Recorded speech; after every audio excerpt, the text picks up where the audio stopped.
Hey, welcome to our Giving Tree Tuesday team call. Thank you so much for being here to join with us. We're excited to talk this morning about our mental toughness training. And then just talk a little bit more about how the system all works. So, here we go with our next number four. This is champions are driven by emotional motivators. And I sent this one out early. Is there anybody who wants to read it for us today? I couldn't read it. It wasn't as clear. That's the only part that I could Blurry, read. too But blurry. it's okay. It's okay. Okay, I'll read it. The masses are primarily driven by extrinsic motivators, such as material possessions and money. The world class is motivated intrinsically by their dreams, desires, and passions.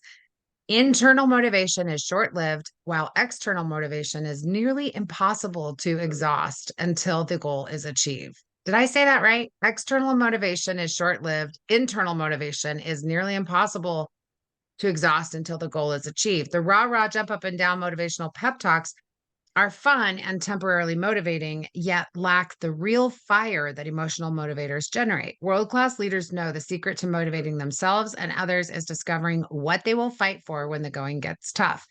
The great ones move from logic based motivators to emotion based motivators. They know the key to finding the true power of the individual lies in the deep recesses of the psyche. The process great leaders and coaches use is tedious, time consuming, and simple. Ask questions and don't stop until you've landed on the emotional hot buttons. World class coaches keep digging until they hit the vein of gold. When the performer begins answering in terms of how they feel as opposed to what they think. When they hit the vein of gold, they continue to probe until the performer reaches an emotional high point, known in performance circles as the white moment. The white moment is the strongest emotional driver or of a performer. Coaches use emotional drivers to motivate and inspire performers to push far beyond their threshold for pain, to accomplish feats that without this level of motivation would be impossible. So the quote is from Steve Siebold. He said, when the performer begins to experience physical or emotional pain in the heat of the battle, the brain, whose primary role is self preservation, asks the question, why must I suffer? The champion will answer the question with the vision they have carefully constructed, and they will continue to fight. Since the masses lack this mental clarity, they have no reason to suffer. They quit as soon as the pain kicks in. Developing a world class vision is the secret to world class motivation. This is so powerful. And I had so many thoughts while I was reading it. So we won't go to the action step yet. I would love to hear your thoughts about these emotional motivators. And I'm actually going to stop the show so we can see your faces. So, yay. I have something to add to this. So that call on Verizon, I've been fighting with them over a situation for it since January of last year. Like it's been crazy. But it's interesting to me, in the fight of this, what kept me going was that my brother, he'd come in on the same deal that we were supposed to get, and neither one of us were being honored in this and being charged a ton of money for this. And so for me, it was like, if someone else's well-being or whatever is at stake, I am much more mama bear comes out, and I'm gonna fight for that tooth and nail. So that's been interesting to see. So I'm really glad we brought this up so that I can notice that even more. That is so funny. That's awesome. Um, Tim and I watched It's a Wonderful Life now last night. And the angel Clarence, who is trying to get his wings, he knew he wasn't going to talk the guy out of jumping off the bridge. So he jumped off the bridge because he knew that he would be emotionally motivated to jump in and save him because that's who he was. So it was really that's an interesting take on that as well. I'm working, something I've noticed is that I'm working to fight for things for myself. And Hmm. and I that's been a goal that I've worked on. Like, oh, let's eat food because I'm hungry, not because it's a social Right? thing. Because it's time. Yeah, yeah. So that's it's a goal I have to do things I for love myself. that. I love that. That's awesome. All right. Wendy, are you coming on to share something with us? Um, I've been emotionally motivated to do the things I have to do to get better Why? because I have something I need to be doing. Mm-hmm. I'm not sure what it is yet, but I still need to be here to do Yeah, I love that. something. And I think that's so powerful because that question, why must I suffer? And the reason that you're suffering, like you're finding out, the reason you're willing to fight through it and not just give up is because you feel in your soul that there's something still for you to do. Yeah. I love that. I love that. I read last month, I might have talked about this on another call, but I read the book Live Not by Lies. And Angel Studios is actually making it into a series, and I am so excited about it.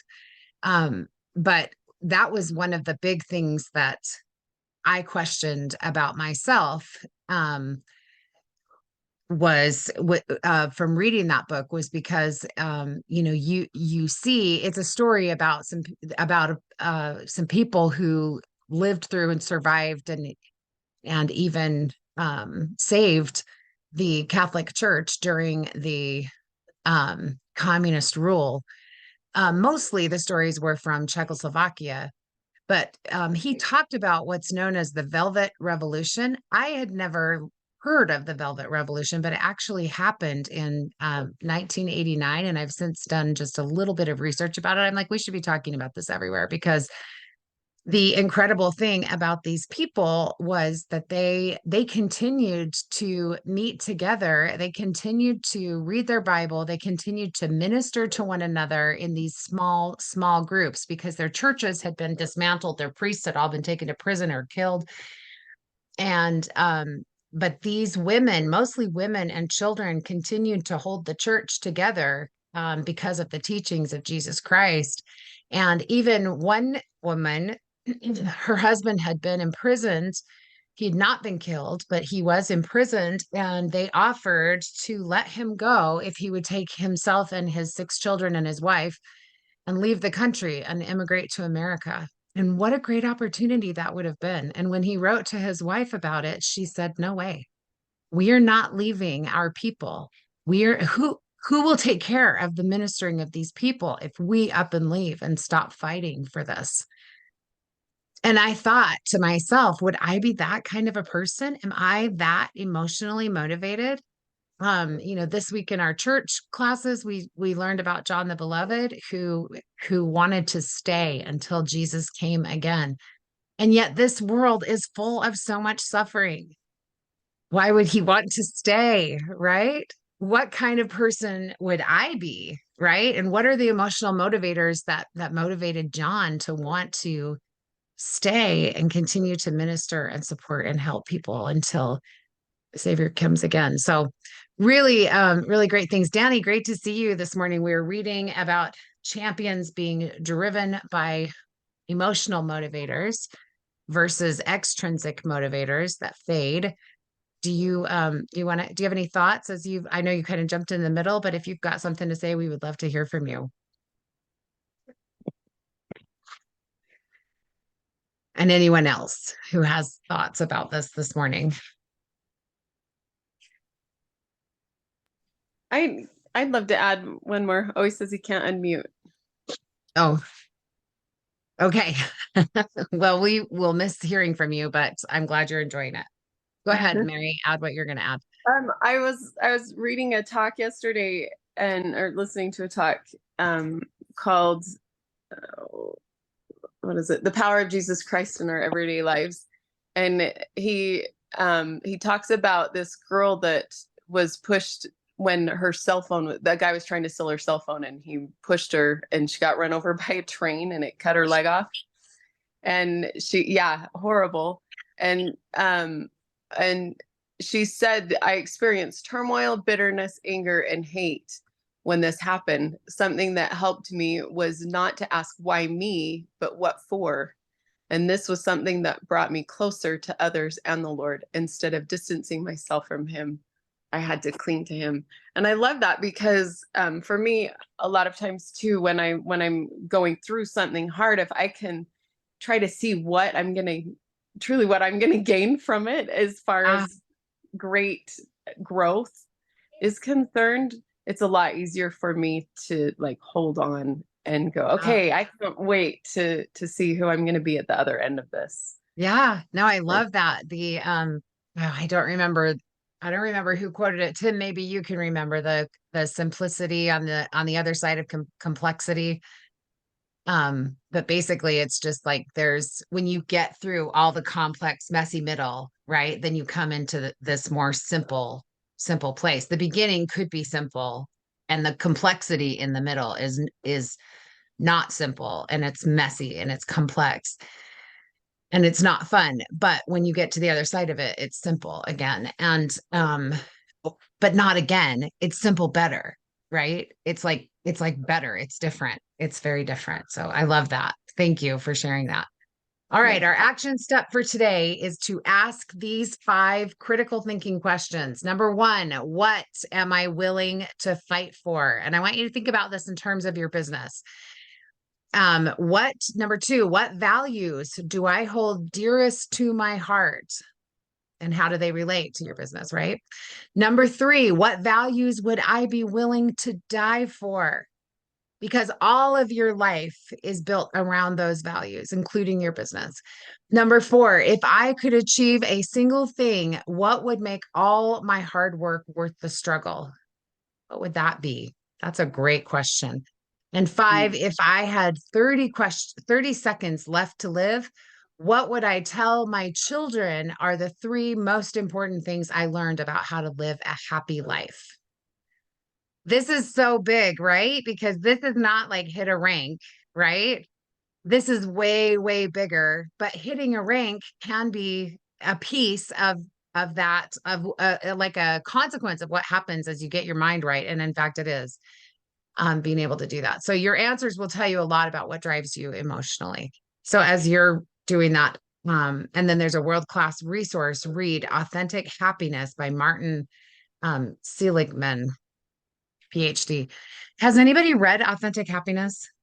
Some of you have, we did this a lot of years ago. I know I think I was always still in leadership and self-deception by the time that one got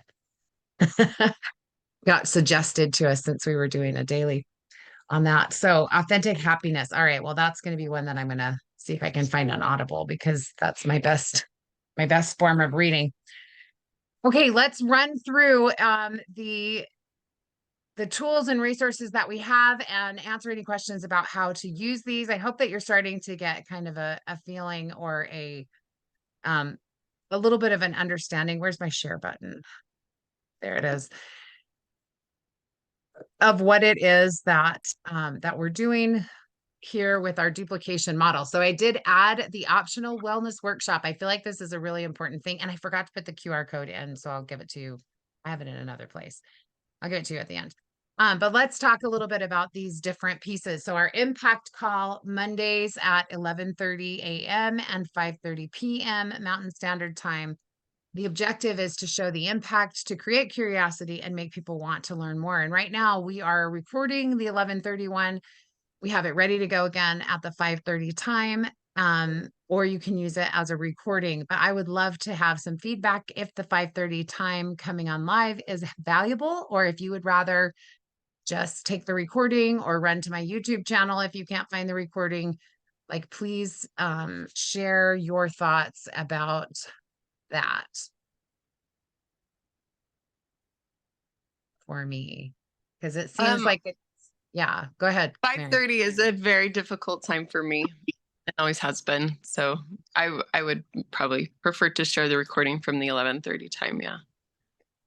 Danny, if you could get some feedback from your team up there, I'm thinking that it's not a good time because we're not getting a lot of participation there, but it could just be that things are just a little hectic because it's holidays. So if you can get some feedback from your team and let me know if that is a valuable time or if there's something that would be more valuable so we can serve you guys in the way that's going to be supportive to you. All right, next on the list is the Learn More call, which immediately follows the impact call. The objective of this one is to introduce the new person to the basic business overview and help them make a decision to get started. So everything on this call is just having to do with the why we're doing it and how the compensation plan works, and then helping them get going with that. Next, we have the welcome call. Don't skip this. This is so important for your new people. It's done by appointment. The objective is to introduce your new donor to your upline leader who can give them some, who can ask them questions, lots of questions, just like we just talked about, to find out what their emotional motivators are, right? So that they feel like they're part of the team, and so that we know their goals, and also so that they can articulate their goals. This is a really important piece from a psychological standpoint for a new person in a business to be able to talk about why they want to do this. And this also is the time when we connect them to the resources and next steps that they need in order to be successful with what they're doing. So next up, we have the onboarding call. This is the first Saturday of each month from 8 to 9 a.m. Mountain Standard Time. The prerequisite is to finish the 72-hour checklist and to go through Ginger Days 1 and 2. Now, we do cover what they are going to learn on Ginger Days 1 and 2. So if for some reason they haven't done it, don't make them wait another month, or see if they can get through those couple of days and then hop on the recording there. The whole objective of this is just to introduce them to our success system and get them started so that they can start having success with that. All right. Our team call is this one, 7:30 to 8 o'clock a.m. I'm not going to lie, this is my favorite one because mental toughness, so fun, right? And then we also have the Q&A with that. And then the new one that I just put on is the Thursday evening, 6 p.m. This is your wellness workshop. If you're interested in product, this is where you're going to learn about product. And then they will actually help to connect you to additional, like you're going to get there. We have so many resources, but come to this one first, and then we'll tie you into some of the other places where you can learn more about product. But this is where they're talking about the wellness lifestyle and the products that are available, and you can like go through all the different things, and you learn so much at the wellness workshop about like things that are working for people and their health. Okay, that really is it. Are there any questions that I can answer for you today?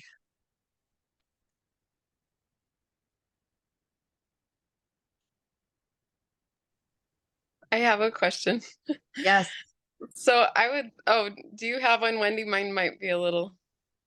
No, in a minute. Go ahead. Okay. Okay. So I'm trying to think of how to approach people about inviting them to this, and would love some examples of people you've talked to and how that's all gone, or if anyone. Yeah, no, I love that. We have actually a few, and I know Heidi, sorry, I just got a text from Heidi. Brian actually had been sending a lot of different things about that. But if you're following Ginger, then there's tons of scripts, and you just need to tweak some of them a little bit if you're wanting to talk more specifically about the giving tree. And otherwise, there are a lot of this is what I've discovered, and I've just discovered this. Like, I'm like, what is the problem? Like, why are we scared to talk to people? Well, let me ask you that. Why are you scared to talk to people?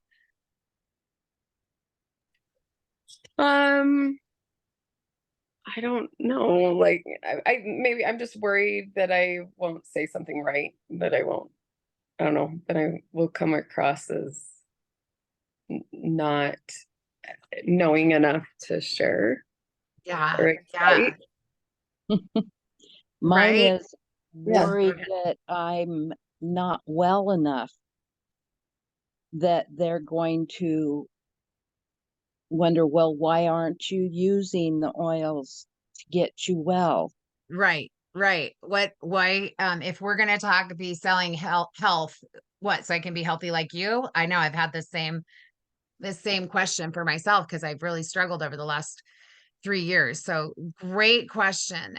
And that actually is one of the reasons that I love from the Giving Tree standpoint is that you're taking this completely from a different problem that you're solving. We know that the oils are so supportive. They're so helpful for the health problems that and the challenges that we're facing. We also know that there are a lot of other options that really aren't any better than and most of them are much worse than what we've got going. But we also know it takes time for our bodies to heal. People who are healthier than us and want to, kind of get through something might be like, wait, what? I don't want to be healthy like you. Right. And so I get that concern. And that's actually one of the things that I have loved about the Giving Tree is that when you start talking about it from a standpoint of just the business of being able to give, receive, and give more, then you don't have to have a health conversation at all. We know that there are amazing products. And I'll tell you something else. People who get on the products for the first time and who haven't been taking them for 15 years will see a dramatic increase in your bodies that have been taking these for, 10 or 15 years now.